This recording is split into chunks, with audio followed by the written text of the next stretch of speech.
Hello, class! Na aula de hoje, nós vamos estudar mais um tempo verbal. É o Present Continuous. É um tempo verbal usado para indicar ações que estão em progresso no presente, no momento da fala. Ele é empregado para falar sobre situações temporárias, ações contínuas que estão acontecendo. Como as frases com Present Continuous referem situações que ocorrem no momento da fala, é comum observarmos a utilização de advérbios de tempo nas frases. Alguns advérbios de tempo comumente utilizados são now, que quer dizer agora, at the moment, no momento, e at present, no presente, atualmente. Example given.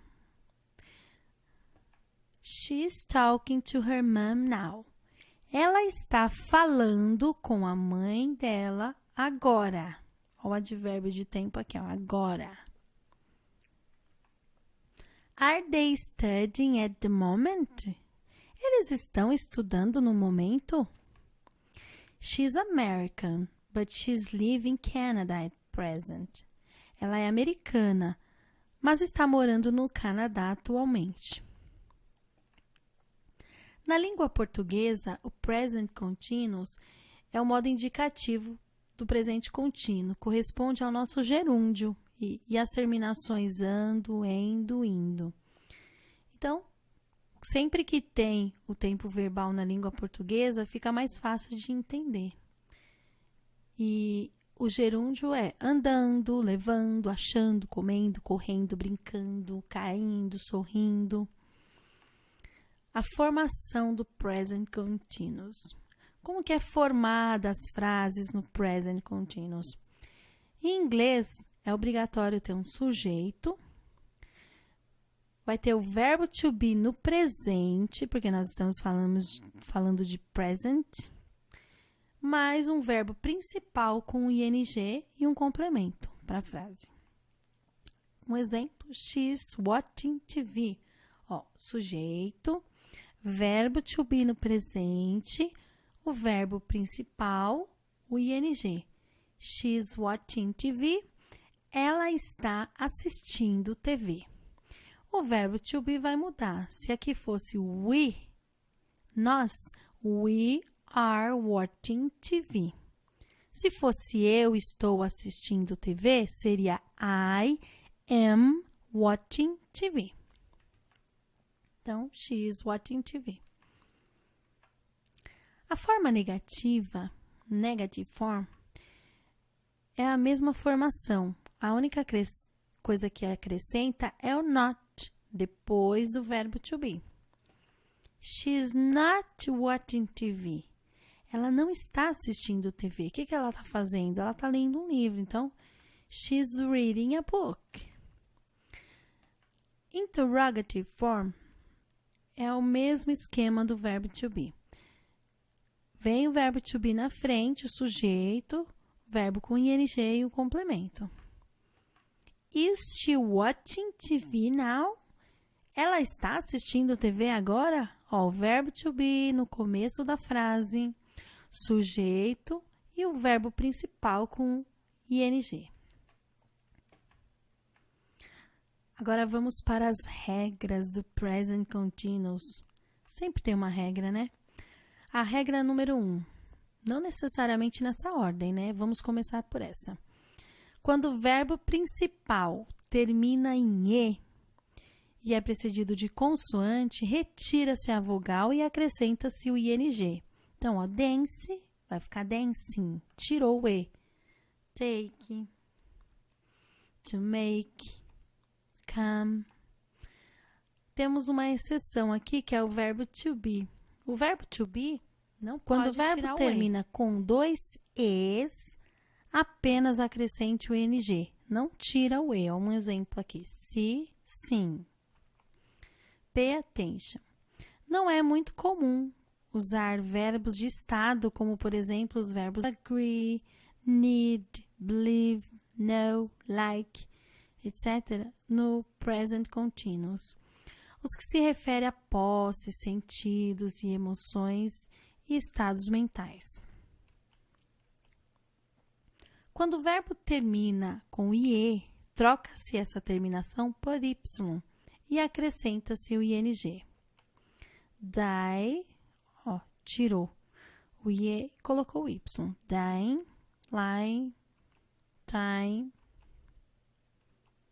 Quando o verbo é monossílabo ou dissílabo e segue o padrão de consoante, vogal, consoante, é o que nós chamamos de sanduíche, duplica-se a última consoante. O que é isso? Nós vamos repetir a mesma consoante, dobrar. Swim, swimmen. Repetiu, porque ele terminou em consoante, vogal, consoante.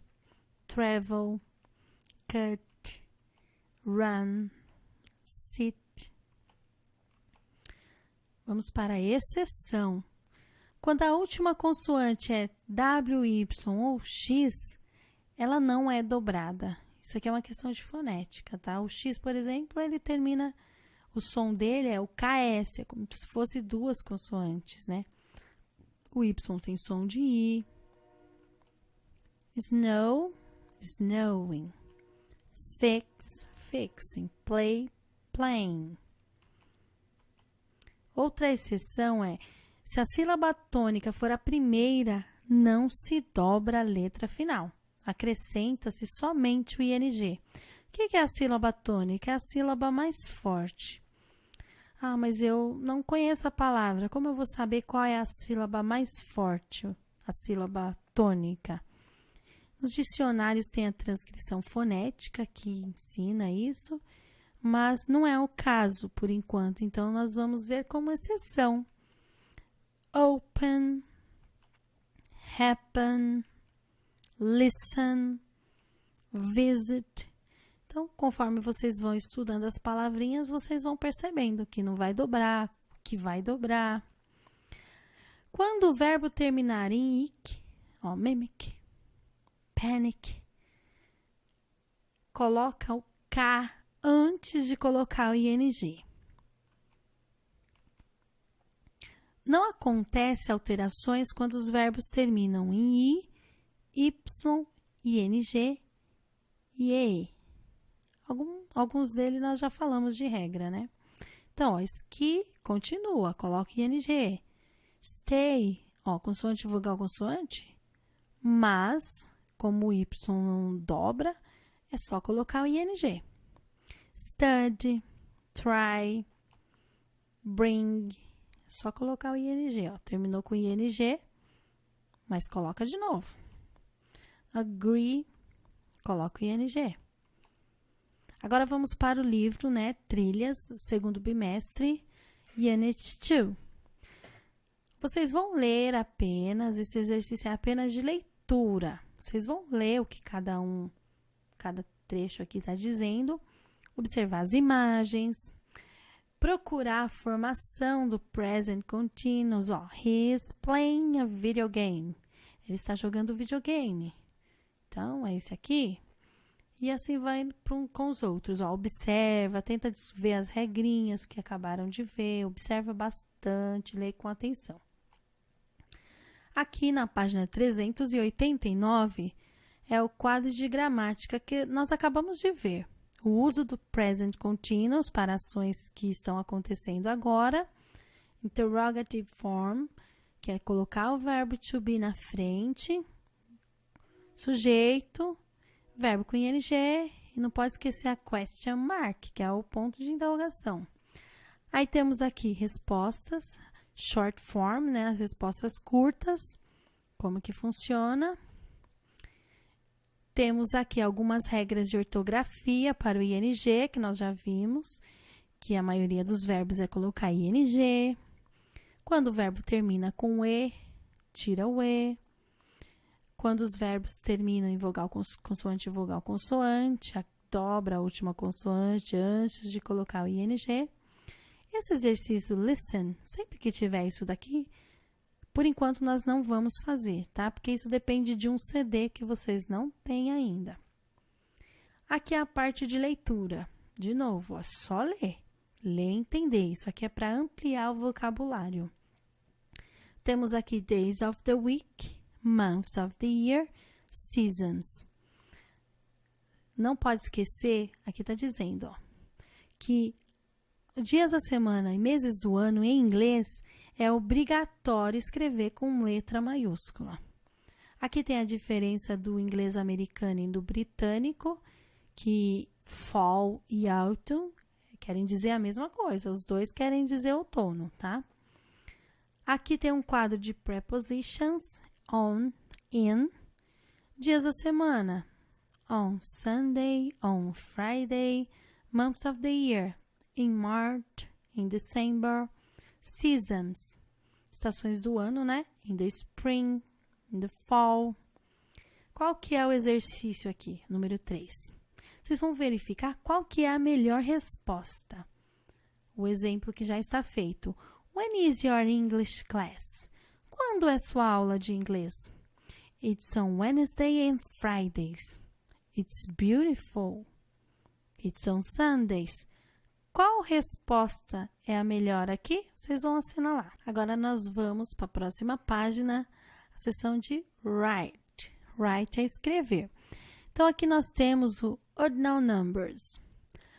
Em português, por exemplo, se tem um campeonato. Quem que ficou em primeiro, segundo, terceiro e quarto lugar? Isso é um dos usos do ordinal numbers. Só que em inglês eles usam para isso, mas eles também usam nas datas. Algumas datas a gente até usa, por exemplo, hoje é dia 1º de maio, 1º de abril, é o 5º dia útil.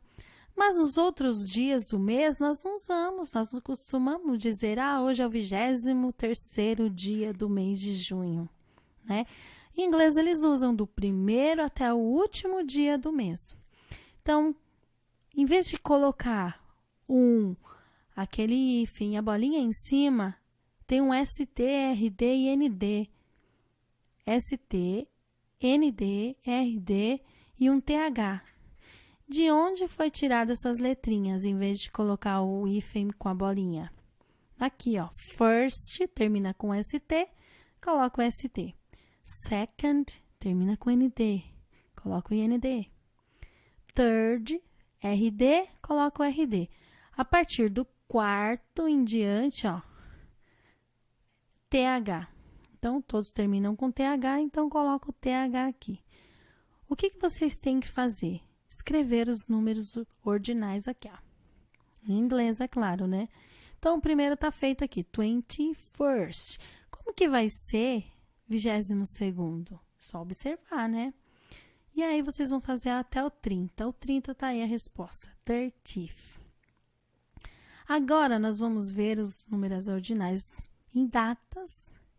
É só observar bem o quadro. Tem mais prepositions aqui, more prepositions, on, in, at.